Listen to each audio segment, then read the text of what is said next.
Okay, तो ये जो वीडियो आपने देखा, इस वीडियो के बाद बहुत से लोगों ने इस एक्टर को क्रिटिसाइज किया, ये कहते हुए कि इन्हें पता नहीं अपने फैंस के साथ कैसे बिहेव करना है, ये इतना रूडली उनके साथ बिहेव करते हैं, ये बहुत ही बुरी बात है, इन्हें तमीज नहीं है, ये वो बहुत बुरा भला बोला इसे। लेकिन बाद में रियलिटी सामने आई और पता चला कि इस पूरी वीडियो का कॉन्टेक्स्ट क्या था, कि ये ओप्पो मोबाइल कंपनी की तरफ से एक एड था और ये जो पार्ट था मोबाइल का फेंकना, ये भी उस एड का हिस्सा था। और बाद में एक्टर इस फैन को एक नया मोबाइल देता है ओप्पो की तरफ से, और बस ये इनका एक एड कैंपेन था जो कि काफी सक्सेसफुल हो गया इस कंट्रोवर्सीज की वजह से। तो हम यहां पर क्या देखते हैं कि अगर किसी चीज को आउट ऑफ कॉन्टेक्स्ट लिया जाता है तो उसका मतलब बिल्कुल उल्टा या बिल्कुल गलत निकल सकता है। फिर ये एक और वीडियो आपने देखी होगी। ऐसी मशीन लगाऊंगा, इस साइड से आलू घुसेगा, उस साइड से सोना निकलेगा, इस साइड से आलू डालो, उस साइड से सोना निकालो, इतना पैसा बनेगा आपको पता नहीं होगा क्या करना है पैसे का। राहुल गांधी का ये आलू वाला बयान सोशल मीडिया पर आग की तरह फैला हुआ है। बीजेपी प्रवक्ता संबित पात्रा ने इस बयान को अपना सबसे पहला ट्वीट बना रखा है। और इतना ही नहीं, संबित ने राहुल का मजाक उड़ाते हुए आलू से सोना बनाने का फॉर्मूला भी पेश कर दिया। ये वीडियो भी काफी ज्यादा वायरल हुई थी, पॉलिटिकल वीडियो थी, हम सब लोग जानते हैं इसके बारे में। और बहुत से बीजेपी के लोगों ने और जितने भी कांग्रेस विरोधी या राहुल गांधी के विरोधी लोग हैं उन्होंने बहुत क्रिटिसाइज किया कि यार देखो ये मजाक, देखो ये क्या बोल रहा था, ऐसे मतलब बहुत बुरा भला बोला था। इस राहुल गांधी का बहुत ही मजाक बनाया था लोगों ने इस वीडियो की वजह से। लेकिन जब इसकी रियलिटी सामने आई तो रियलिटी ये थी। आलू के किसानों को कहा ऐसी मशीन लगाऊंगा, इस साइड से आलू घुसेगा, उस साइड से सोना निकलेगा, इस साइड से आलू डालो, उस साइड से सोना निकालो, इतना पैसा बनेगा आपको पता नहीं होगा क्या करना है पैसे का। मेरे शब्द नहीं है, नरेंद्र मोदी जी के शब्द हैं। दोनों वीडियोस में हम एक चीज बिल्कुल क्लियरली जान सकते हैं कि जब किसी चीज को आउट ऑफ कॉन्टेक्स्ट लेकर उसका मतलब निकाला जाता है तो बिल्कुल ऑपोजिट और कितना भयानक, कितना गलत, कितना खतरनाक मतलब निकल सकता है। और हम में से कोई भी नहीं चाहेगा कि हमारी किसी बात को, हमारे किसी वीडियो को या किसी भी हमारी चीज को आउट ऑफ कॉन्टेक्स्ट लेकर उसका गलत इस्तेमाल करके उसका गलत मीनिंग निकालकर लोगों के सामने रखा जाए। लेकिन how about we taking the word of God out of context? ये हमारे लिए कितनी बुरी बात है कि हम लोग, बहुत से पास्टर्स, बहुत से प्रोस्पेरिटी प्रचारक परमेश्वर के वचनों को आउट ऑफ कॉन्टेक्स्ट लेते हैं, उसे तोड़ते मरोड़ते हैं, पूरी तरह से उस वचन का एक गलत मतलब, एक गलत तरीका, एक गलत संदेश लोगों को पहुंचा देते हैं। और क्या परमेश्वर इससे खुश होते होंगे जिसके मैसेज को हमने आउट ऑफ कॉन्टेक्स्ट ले लिया? बिल्कुल भी नहीं, बिल्कुल भी नहीं। वो निराश होते होंगे, दुखी होते होंगे कि उसकी बात को, उसके मैसेज को कितना तोड़ा मरोड़ा जा रहा है, आउट ऑफ कॉन्टेक्स्ट लेकर लोगों के सामने पेश किया जा रहा है। और बहुत से ऐसे वचन हैं, बहुत सारे हैं, बहुत सारे। और इन्हीं में से एक बहुत ही ज्यादा पॉपुलर है, आप में से बहुत से लोग जानते होंगे और शायद कई लोगों का ये फेवरेट वचन भी होगा। लेकिन आज मैं आपके फेवरेट वचन को तोड़ने वाला हूं। क्यों तोड़ने वाला हूं? क्योंकि वो आउट ऑफ कॉन्टेक्स्ट लिया हुआ वचन है और आज आप इस वचन की सच्चाई जानेंगे। और वो वचन क्या है? यिर्मयाह अध्याय 29 वर्स 11। यिर्मयाह चैप्टर 29 वर्स 11। क्या है वो वचन? क्योंकि यहोवा की यह वाणी है कि जो कल्पनाएं, जो ख्याल मैं तुम्हारे लिए, तुम्हारे विषय में सोचता हूं, उन्हें मैं जानता हूं। वह हानि की नहीं है वरन कुशल ही की हैं, और अंत में तुम्हारी आशा को पूरी करूंगा। बहुत से फेमस प्रचारक, जोएल ऑस्टीन जैसे प्रचारक, वो कहते हैं कि परमेश्वर चाहते हैं कि आप फ्लॉरिश हो अपनी जिंदगी में। परमेश्वर आपको स्ट्रॉन्गर बनाना चाहते हैं, आपको इंक्रीज होते हुए देखना चाहते हैं, आपको प्रमोट होते हुए देखना चाहते हैं, आपको एक बड़ी सफल जिंदगी जीते हुए देखना चाहते हैं, आपको एक बढ़िया बिजनेस सेटअप करते हुए देखना चाहते हैं, आपको हर तरह से खुशहाल, फ्लॉरिशिंग, आशीषित होते हुए देखना चाहते हैं। ये वर्ड है जोएल ऑस्टीन के इस वचन को लेकर। लेकिन सिर्फ वही नहीं, पास्टर अमेरिका के बहुत ही बड़ी कांग्रीगेशन का जो पास्टर एंडी स्टैनली, उनका भी सेम मैसेज है। और फिर रिक वैरन, शायद बहुत से लोग इसको जानते होंगे, बहुत फेमस इनकी किताब होती है द पर्पस ड्रिवन लाइफ, और उसमें भी उनका सेम यही मैसेज है कि अगर आप होपलेस फील करते हैं, अगर आप लगता है कि आप बहुत निराश हैं, परेशान हैं, तो ये परमेश्वर का मैसेज आपके लिए है। वो आपको एक पर्पस देना चाहता है, वो आपके विषय में अच्छी प्लानिंग करता है, वो आपको हर्ट करना नहीं चाहता है, वो आपको ब्लेस करना चाहता है, वो आपको इंक्रीज्ड होते हुए देखना चाहता है, वो आपको फ्लॉरिश होते हुए एक बड़ी आशीषित भरी जिंदगी देखना चाहता है आपकी जिंदगी में, कि आप खुशहाल हैं, खुश हैं, टॉप पर हैं, सफल हैं, किसी भी तरह की हर्ट में, दुख में, तकलीफ में नहीं हैं। लेकिन हमें ये सोचकर बहुत ही हैरानी होती है कि कितना बुरे तरीके से इस वचन को मतलब मिसकंस्ट्रक्ट करके, मिसअप्लाई करके लोगों के सामने रखा जाता है और बहुत से हजारों, तकरीबन लाखों लोगों को मिसलीड और मिसगाइड किया जा रहा है based on this one verse taken out of the context. इस एक आयत को लेकर जो कि पूरी तरह से वचनों को आउट ऑफ कॉन्टेक्स्ट लिया गया है।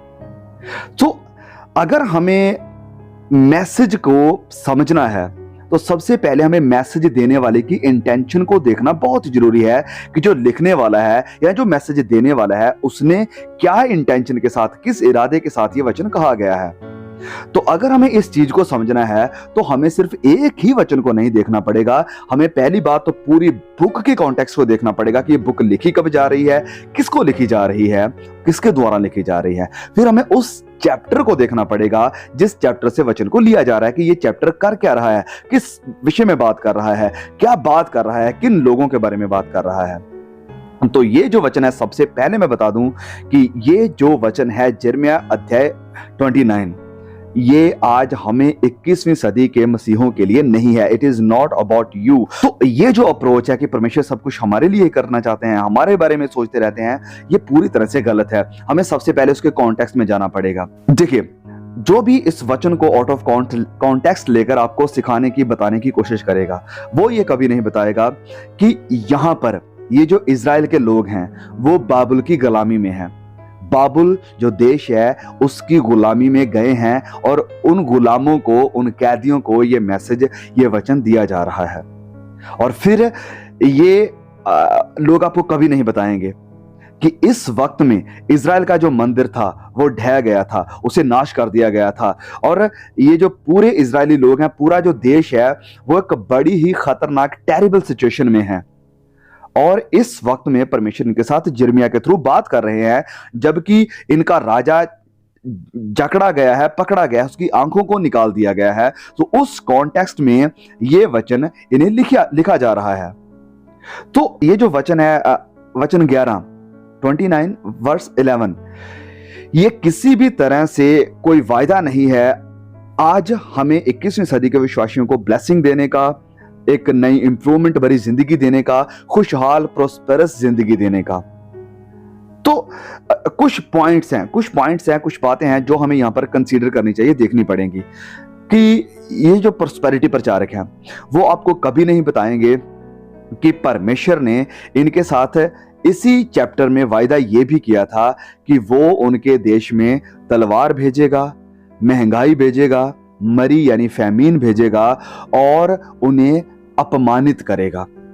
यस, ये सब कुछ हो रहा है। आप पढ़ लीजिए वचन 17 को, 11 को पढ़ते पढ़ते आप आगे आ जाइए, वहां पर लिखा है कि सुनो, मैं उनके बीच तलवार चलाऊंगा, महंगाई करूंगा और उनके बीच में मरी फैलाऊंगा और उन्हें ऐसे घिनौने अंजीरों के समान करूंगा जो कि निकम्मे होने के कारण खाए नहीं जाते हैं। क्या कोई प्रोस्पेरिटी प्रचारक ये वचन लेकर आपको कभी सिखाएगा? कभी नहीं सिखाएगा। फिर वो कहेंगे कि नहीं, ये वचन इजरायलियों के बारे में कहा गया था, लेकिन ये जो वचन 11 है बस यही हमारे लिए है। क्या? फिर आपको वो ये कभी नहीं बताएंगे कि ये गुलामी, ये उनके ऊपर जो आई है, ये उनके गुनाहों की वजह के कारण आई है और ये परमेश्वर की सजा है, जैसे कि लिखा है वचन 4 में। इसी चैप्टर के वचन 4 में लिखा है कि परमेश्वर ने बेबीलोन में उन्हें भेजा है और ये इनके ऊपर एक सजा थी, परमेश्वर के द्वारा भेजी हुई इनके गुनाहों के कारण। और फिर ये प्रोस्पेरिटी प्रचारक जो इस वचन को लेकर आपको खुशहाल बनाना चाहते हैं, वो ये कभी नहीं बताएंगे कि एक्चुअली ये वचन 70 साल के बाद इजरायलियों के लिए पूरा होने वाला था। 70 सालों के बाद। तो क्या वो आपको बताएंगे कि 70 सालों के बाद परमेश्वर आपको ये ब्लेसिंग देगा? कभी नहीं बताएंगे। आप वचन 10 को पढ़िए, यहां पर क्या लिखा है। यहोवा यूं कहता है, बेबीलोन के 70 वर्ष पूरे होने पर, 70 वर्ष जब कंप्लीट हो जाएंगे, तब मैं तुम्हारी सुधि लूंगा और अपना ये मनभावना वचन कि मैं तुम्हें इस स्थान में लौटा ले आऊंगा पूरा करूंगा। क्योंकि यहोवा की यह वाणी है कि जो कल्पनाएं मैं तुम्हारे विषय में सोचता हूं, उन्हें मैं जानता हूं, वे हानि की नहीं है वरन कुशल की है, और अंत में तुम्हारी आशा को पूरी करूंगा। ये है कॉन्टेक्स्ट इस पूरे वचन का।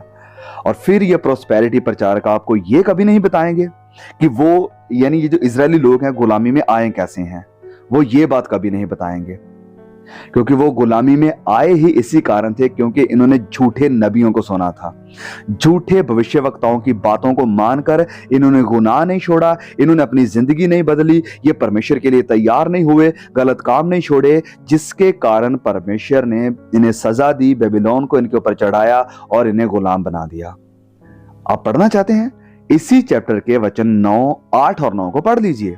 यहां पर लिखा है, क्योंकि इजराइल का परमेश्वर सेनाओं का यहोवा तुमसे यूं कहता है कि तुम्हारे जो भविष्यवक्ता और भावी करने वाले तुम्हारे बीच में है, वह तुमको बहकाने ना पाए, और जो स्वप्न में तुम्हारे निमित्त देखते हैं, जो सपनों में तुम्हारे लिए देखते हैं, उनकी ओर कान मत करो, उनकी ओर ध्यान मत दो, क्योंकि वह मेरे नाम से तुमको झूठी भविष्यवाणियां सुनाते हैं, मेरे नाम से, और मैंने उन्हें नहीं भेजा। मुझ यहोवा की ये वाणी है। क्या ये प्रोस्पेरिटी प्रचारक ये वचन आपको सिखा सकते हैं? ये वचन आपको बताएंगे। सो ये जो गुलामी इनके ऊपर आई है, ये जो सजा इनके ऊपर आई है, इसी कारण आई है क्योंकि इन्होंने ऐसे झूठे नबियों को सुना था, झूठी भविष्यवाणियां उनके लिए की गई थी, जिनके ऊपर इन्होंने कान लगा लिया था। तो क्या हम इस पूरी आयत से या पूरे चैप्टर से या इस वचन से कुछ सीख सकते हैं? हम मसीहों के लिए कुछ है? हाँ, बिल्कुल है। इस आयत से या इस पूरे कॉन्टेक्स्ट से एक बहुत ही बड़ा और इटर्नल सिग्निफिकेंट मैसेज है आज हम मसीहों के लिए। और वो मैसेज क्या है? वो मैसेज ये है कि परमेश्वर अपने लोगों को नहीं छोड़ता है in spite of their sin. भले ही उन्होंने गुनाह किया हो, फिर भी परमेश्वर उन्हें याद करता है, फिर भी परमेश्वर उन्हें छोड़ नहीं देता है कि हाँ मैंने बस इन्हें छोड़ दिया, मैंने इन्हें भुला दिया। नहीं, परमेश्वर फिर भी उनके बारे में सोचता है, भले ही वह गुनाह में थे। और ये बात हम सीख सकते हैं, पहली बात कि परमेश्वर छोड़ता नहीं है उनके गुनाहों के कारण। दूसरी बात कि परमेश्वर वफादार है अपनी वाचा के प्रति। जो वाचा उसने इजराइल के साथ बनाई थी, परमेश्वर उसके साथ वफादार है। और परमेश्वर अगर उस वाचा के साथ वफादार है जो कि पुरानी वाचा है, तो आज वो हम मसीहों के लिए वफादार क्यों नहीं होगा जो कि नई वाचा के मसीही हैं। और फिर परमेश्वर के वचन से हम ये भी सीख सकते हैं कि भले ही वो गुलामी में हैं, भले ही वो बेबीलोन देश के अंडर हैं, और ये गुलामी, ये बड़ा बेबीलोन देश भी परमेश्वर के प्रॉमिसेस को, परमेश्वर के वायदों को उनकी जिंदगी में पूरा होने से रोक नहीं पाएगा। क्योंकि जो बात परमेश्वर ने कह दी कि 70 साल पूरे होने के बाद मैं तुम्हारी सुधि लूंगा, मैं तुम्हें याद करूंगा और तुम्हें इस गुलामी से निकालूंगा। और इतिहास गवाह है कि परमेश्वर ने उन्हें निकाला भी और उन्हें वो वायदा दिया भी, जो वायदा उसने वचन 11 में किया था कि तुम्हें मैं अनंत आशा दूंगा, और वो आशा परमेश्वर ने उसे दी। सो हाँ, इस पूरे चैप्टर से हम ये सीख सकते हैं कि परमेश्वर अपने लोगों को छोड़ता नहीं, उन्हें भूल नहीं देता है, क्योंकि उन्होंने गुनाह किए हैं। And same we can apply to our lives कि हम भले गुनहगार हो जाते हैं, भले हम परमेश्वर से दूर हो जाते हैं, फिर भी परमेश्वर हमें नहीं छोड़ता है। दूसरी बात, परमेश्वर अपनी वाचा को याद रखता है। तीसरी बात कि किसी भी तरह की कोई भी बड़ी ताकत, कोई भी बड़ी गुलामी परमेश्वर के प्रॉमिसेस को, परमेश्वर के मकसद को, परमेश्वर के काम को आपकी जिंदगी में पूरा होने से रोक नहीं सकती है। ओके, तो this is what we can take from this verse. अब ये जो पुरानी वाचा है और ये जो छोटा सा वचन हमारा फेवरेट बन चुका है, ये कुछ भी नहीं है, कुछ भी नहीं है। Yes, we respect the Bible, this is whole Bible, हम पूरे वचन को आदर करते हैं, लेकिन नई वाचा के कंपैरिजन में ये वचन और ये पुरानी वाचा कुछ भी नहीं है। क्योंकि हम जो नई वाचा के मसीही हैं, हमारे लिए वायदा इससे भी बड़ा है, और हमारे लिए वायदा इस धरती का ही नहीं है, वरन इस धरती के पार का वादा है। जब हम पढ़ते हैं 2 कुरिन्थियों अध्याय 4 वचन 17 में, इस वायदे को याद रखो, क्योंकि हमारा पल भर का हल्का सा क्लेश पल भर का हल्का सा क्लेश हमारे लिए बहुत ही महत्वपूर्ण और अनंत महिमा उत्पन्न करता है, हमारे लिए एक महत्वपूर्ण और अनंत यानी सदा की कभी खत्म ना होने वाली महिमा को पैदा करता है। फिर अगर आप याद रखना चाहते हैं तो इस वायदे को याद रखिए, पहला पतरस अध्याय 4, जैसे जैसे मसीह के दुखों में सहभागी होते हो तो आनंद करो। जैसे जैसे मसीह के दुखों में तुम पार्टनर बनते हो, हम मसीह के दुखों में सहभागी होने का हमें मौका मिल रहा है, इससे बड़ी क्या बात है। तो पौलुस कहता है कि जब तुम्हारे साथ ऐसा होता है तो तुम आनंद करो, जब मसीह के कारण तुम्हें दुख झेलने पड़ते हैं। और यही बात प्रभु यीशु ने भी कही थी, आनंद करो, जिससे उसकी महिमा के प्रकट होते समय भी तुम आनंदित और मगन हो। फिर यदि मसीह के नाम के लिए तुम्हारी निंदा की जाती है तो तुम धन्य हो, तुम मुबारक हो, तुम ब्लेसड हो, क्योंकि महिमा का आत्मा जो परमेश्वर का आत्मा है तुम पर छाया करता है, तुम पर छाया करता है। अगर आप किसी वचन को फेवरेट बनाना चाहते हैं तो इस वचन को फेवरेट बनाइए, इस वचन के ऊपर मनन कीजिए। और ये जो वचन मैं दे रहा हूं ये आउट ऑफ कॉन्टेक्स्ट लिए हुए वचन नहीं है, आप पूरे कॉन्टेक्स्ट को पढ़कर देखिए। यही मैसेज है पूरे नए नियम का, प्रभु यीशु का, उसके प्रेरितों का। जब हम प्रकाशित वाक्य 21:4 में आते हैं तो ये वचन है हमारे लिए, वह उनकी आंखों से सब आंसू पोंछ डालेगा और इसके बाद ना मृत्यु रहेगी, ना कोई दुख, ना कोई शोक, ना कोई गम रहेगा, ना विलाप होगा, ना पीड़ा होगी, पहली बातें जाती रहीं, सब कुछ नया हो जाएगा। किन के लिए? जो खुदावंद मसीह यीशु के ऊपर विश्वास करके अपनी जिंदगी उसके हाथों में देकर उनके अकॉर्डिंग यानी प्रभु यीशु के अकॉर्डिंग अपनी जिंदगी गुजारना, उसकी आज्ञाओं के अनुसार अपनी जिंदगी गुजारना शुरू कर देते हैं, जो उसके लिए सदा तैयार रहते हैं। तो ऐसे वचन को आउट ऑफ कॉन्टेक्स्ट लेना मैं रिक्वेस्ट करूंगा सभी प्रचारकों को भी कि वो बंद करें, और परमेश्वर के वचनों को जब हम कॉन्टेक्स्ट में समझाएंगे तो ये मैसेज हमें समझने में भी आसानी होगी और लोग भी मिसलीड नहीं होंगे, मिसगाइड नहीं होंगे, क्योंकि हमारे ऊपर बड़ी रिस्पॉन्सिबिलिटी है। सो परमेश्वर इस वचन के द्वारा आपको बहुत आशीष दे। फिर मिलते हैं जल्द एक और नए वीडियो के साथ, तब तक के लिए खुदा मुझे आपको हम सबको संभाल कर रखे। प्लीज वीडियो को मैसेज को शेयर जरूर कीजिए।